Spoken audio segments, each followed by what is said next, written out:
Attention, mga Filipino senior citizens, Universal Social Pension, maihahabol ba na ipatupad? Magiging batas ba ito bago magtapos itong buwan ng Marso 2026?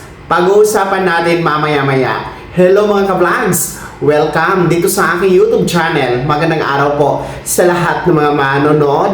Saan po kayong dako sa mundo? Kumusta mga ka-vlogs? Well, eto ha, makinig mga lolo at lola, no? Dahil nga ang petsa natin ngayon ay Marso 29 na. Dalawang araw na lang po at tayo'y sasabak na sa buwan ng Abril. And atin nga pong tatalakayin kung ihahabol ba na maipatupad, mahahabol ba na magiging batas ang Universal Social Pension.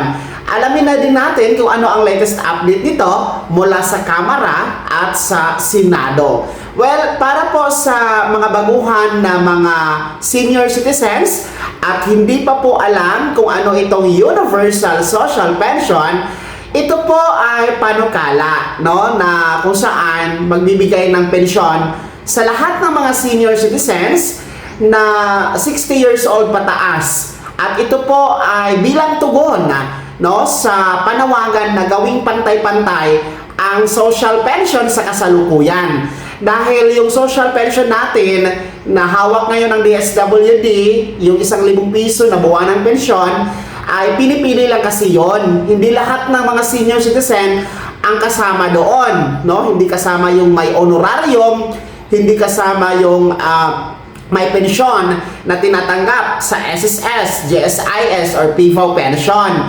No, tanging mga indigent senior citizen lamang, mga mahihirap, no, yung walang sustento mula sa anak or kapamilya, walang source of income o walang hanap buhay, may karamdaman, may sakit, may kapansanan. So, yan po yung criteria para mapasama sa social pension. Well, in fact, no, ayon sa datos ng DSWD, nasa 4.6 million lang po ang kasama, no, na beneficiaryo dito sa social pension. So, malayo dito sa datos ng PSA na tinatayang nasa 10 to 12 million na bilang ang mga Filipino senior citizens. Kaya nga po, para mawala na yung diskriminasyon, para mawala na yung pili-pili lang, pinanukala itong Universal Social Pension Bill, no, kung saan pantay-pantay na, wala nang maiiwan, lahat ay kasama na, wala nang pipiliin, wala na yung indigent. So, ibig sabihin, kahit yung mga mayayaman, kahit yung may mga pensyon na tinatanggap, makakasama dito sa Universal Social Pension Bill. Well, wala namang pinag-iba ang halaga dahil 1,000 piso din po ito buwan ng pensyon at sa kabuwang taon, a total of 12,000 pesos ang matatanggap ng mga nakakatanda. Well, ano nga ba ang status nito ngayon? No? Ulitin ko, magtatapos na itong buwan ng Marso. No? Maihahabol ba ito na maipasa at magiging batas bago mag-Abril? Alam nyo mga ka-vlogs, merong mga version, no, bago natin nang sasagutin, may mga iba't ibang version na meron ang Universal Social Pension Bill. Kung naalala nyo po, naipasa na ito sa Congress, noong 19th Congress, no? Pinasa na ito at na-transmit na ito actually sa Senado. Ang nangunguna nito at humahawak sa Senado ay nasa komitiba ni Senator Amy Marcos. Kaso lang, hindi ito gumalaw at hindi ito naging prioridad. Hindi ito nasama sa top agenda ng mga bills sa Senado during the 19th Congress. Kaya naabutan ito sa 20th Congress, no? Ewan ko lang kung bakit hindi ito naging priority sa komitiba ni Senator Amy Marcos. Kaya, ang United Senior Citizen Party List, no? Kasama yung Senior Citizen Party List, at iba pang mga pangunahing mayakda sa Kamara bago nagtapos noong Disyembre, no, 2025, bago nag-Christmas break, ay nag-file po sila ng substitute bill. So, ang substitute bill na ito ay gawing 1,000 piso na ang monthly pension under the Universal Social Pension Bill. Kasi nga, yung 19th Congress na pinasa doon sa Senado ay 500 pesos lang yon monthly mga kablags, ang version na yon, no?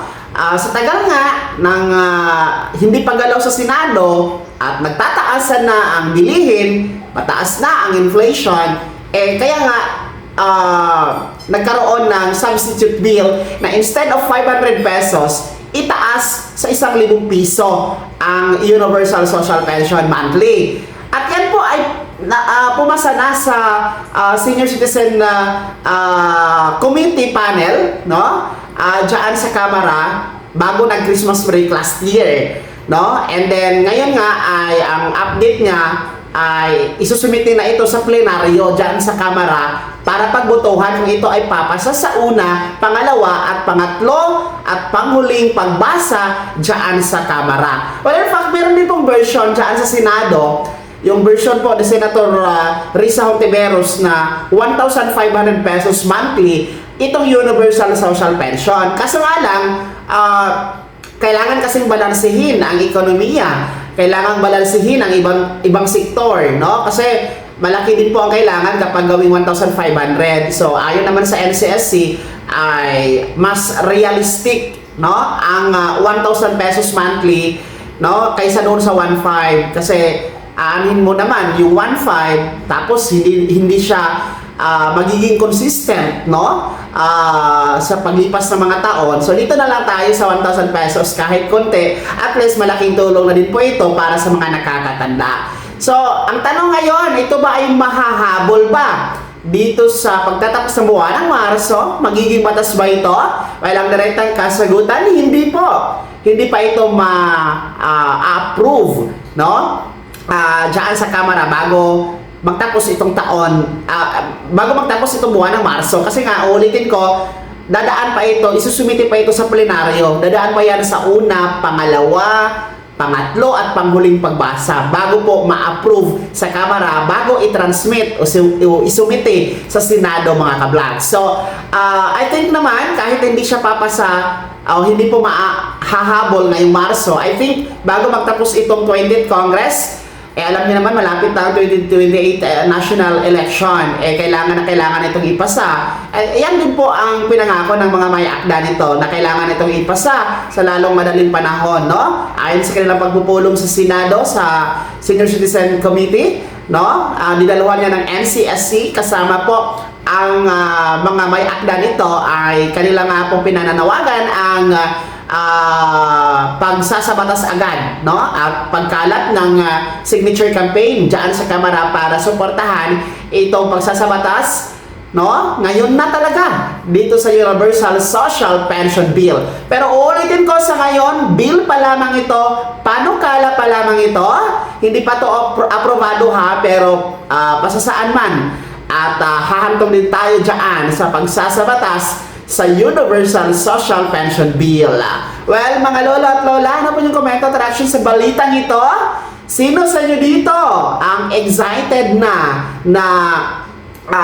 masasabatas ang Universal Social Pension Bill? Pangalawa, sino po sa inyo dito ang sa palagay nyo ba sapat na ang 1,000 piso na buwan ng pensyon under the Universal Social Pension Bill o kulang pa? No? Magkano ang gusto nyo? Lahat ng yan ibahagi niyo po sa comment section na nasa baba. Pakilakip ng buong pangalan at kung taga saan kayo. Kung bago ka pa lang sa aking channel o di kaya di ka pa nakasubscribe, i-click niyo muna ang subscribe button na nasa baba. Huwag kalimutan na pindutin ang notification bell. Ilagay sa all para una ka sa mga balitang i-upload ko. Maraming salamat po. God bless. Mag-ingat mga ka-vlogs.